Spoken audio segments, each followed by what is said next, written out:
Welcome back, students, to Redstone University. And today we are in a new room. This is a theater room, and we have not been here before for good reason, because we have not been on a field trip before. And that's what we're doing today. We are going on a field trip to explore what you can use redstone for, and a few builds that I have made over the years of playing Minecraft. First, we are going to go to Bedrock Edition Minecraft, because that's where my journey starts. It's with a game called Cake or Die. Now, this is just one thing that I started doing, but it really helped me in my mission to get better at redstone. So, let us go. We are here in Bedrock Edition, and here is Cake or Die. Now, Cake or Die is one of the few first complex redstone contraptions I've built. And reason being is because I found it on the internet, which I'll leave a link in the description where I found it. So, what it is if you've ever heard of Russian roulette, it's sort of like that, where what you do is you eat cake, and then there's a slight chance that you will fall down and die in lava. But if you make it through, you'll get a reward like a diamond block. So, and these command blocks are set you in creative and all that stuff. Now, the way it works is, as we might know from a few episodes ago, cake is on the list of things that can have a comparator output. So, depending on how much of the cake has been eaten, each of these randomizers go off after one piece of cake has been eaten. So, there is a low chance of this one getting activated because there's only one redstone dust and 8 swords. So, that means this redstone line will not change at all because when a sword goes through the hopper, both lines will be active and these two will keep this on. But if the redstone dust goes up there, only a torch will turn off, which will turn this line on, basically killing you. Now, if you eat the cake very fast, there's a circuit over here that will prevent it from giving you a diamond, although you ate the entire cake, but you still died.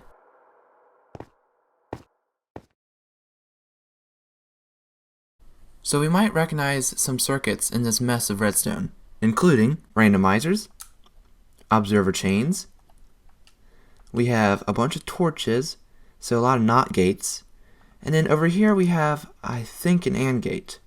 I could be wrong. Oh, here we go, in our NOR latch, right here. So, I'm gonna go play around. Wish me luck. Alright. Nope, stop. There we go. Alright, now I'm starting. Come on. Alright. Alright, now we have a 50% chance of living.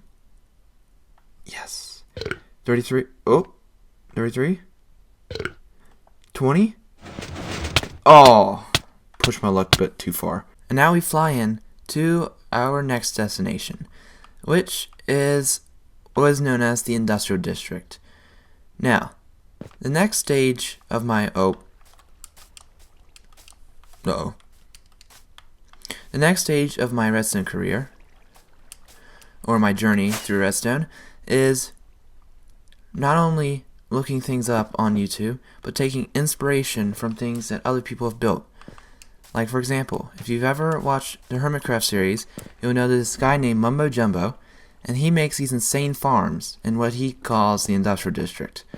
So, I decided to do the same thing, except have my own farms custom to the way I like it. And I'm a Bedrock Edition, so things are different no matter what.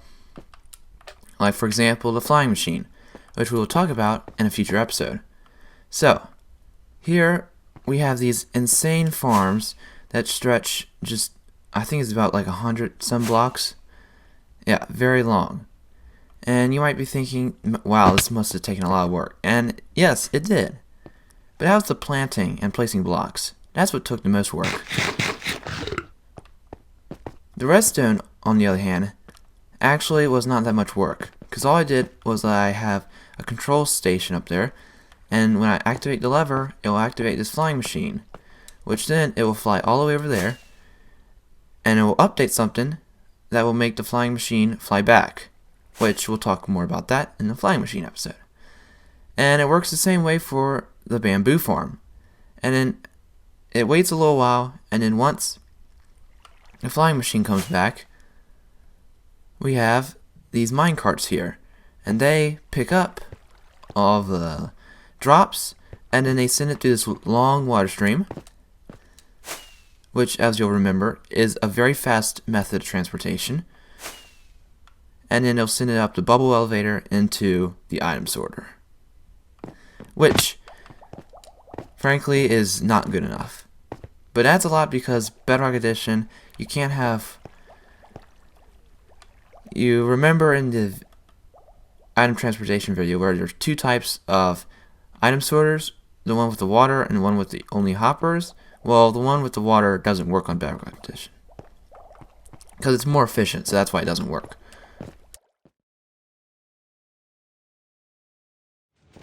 And now it starts cutting down on the bamboo. And this design of flying machine is much different from Java Edition because you can have a much wider area because flying machines work in Java, unlike Bedrock. So, we will move back into Java Edition, and we will look at something that is extremely complicated. I'll tell you how simple it really is.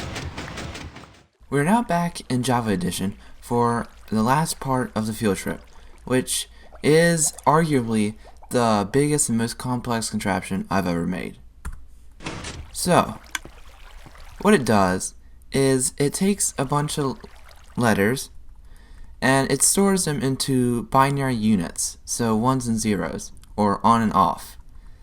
And it does this by basically encoding the letter, putting it into this big tower over here, then decoding the binary set, and spitting out a letter.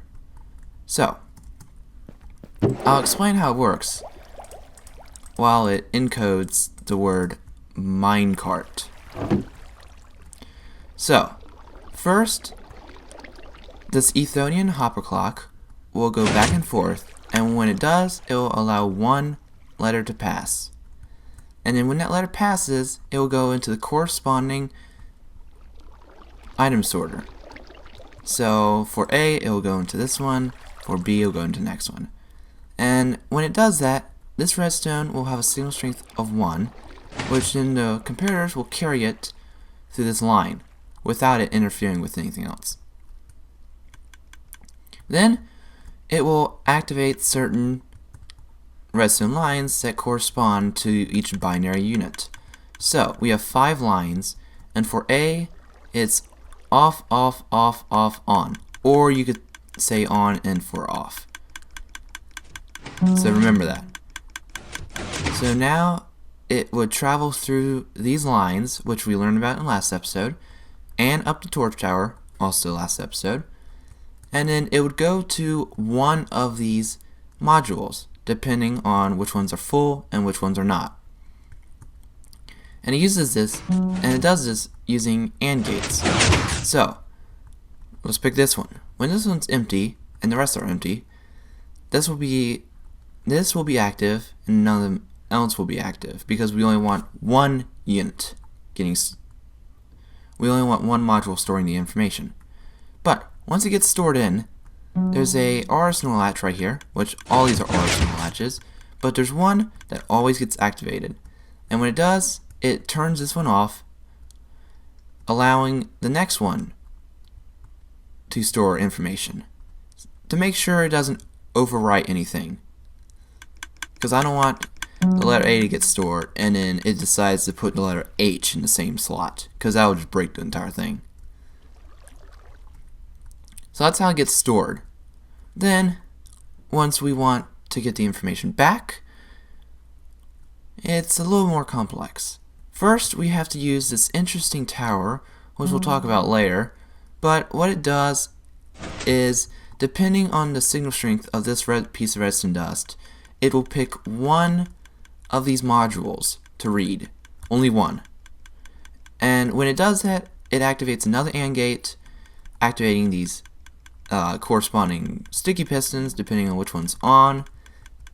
and then it will transfer all that data from one module into this. And then when it does that, these will activate, and when they do, they will activate the corresponding piston lines. So let's take A again. A can only travel, or A is black, black, black, black, red, or 4 off and 1 on.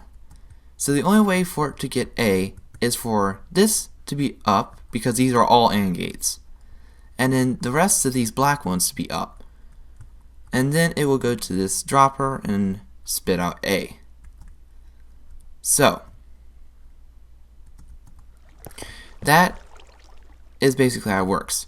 Now let's look for a few contraptions that we've seen before.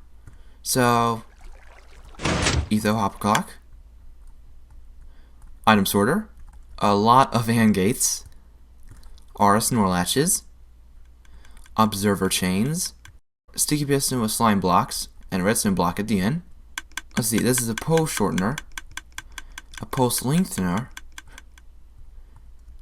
some more AND gates and RS NOR latches, and a bunch of NOT gates, because when this is off, we want these pistons to be on. And finally, one of these, one of the lock and key systems. So I'm going to activate this, and then we're going to watch it spit back out what we had entered into the machine. Alright, so I'm going to activate that, key back out, put somewhere safe. Well, that's not very safe, and stand right here and wait.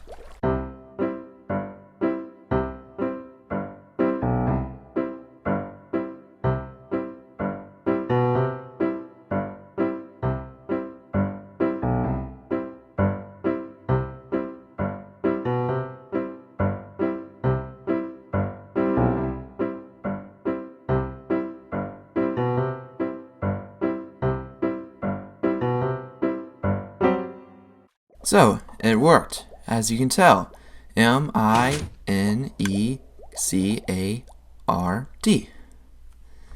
Well, I mean, it should work, because if it didn't, why would I be showing you it? So, that is the end of our field trip, and I'll meet you back at school in just a moment.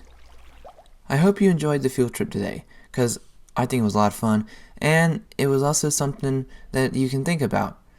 And it shows that what I'm saying is not just a lot of rubbish. So, you might not recognize this classroom, and there's a good reason for that. Because the next episode we are going to go over Unit 4, which I have been avoiding for good reason. Because these components aren't used too often. So, look out for that episode. So, please comment, like, and subscribe, because it will help my channel. And I hope that you have a few Redstone builds that you can relate to, with the fact that they're just a bunch of simple circuits all put together. Alright class, you're dismissed.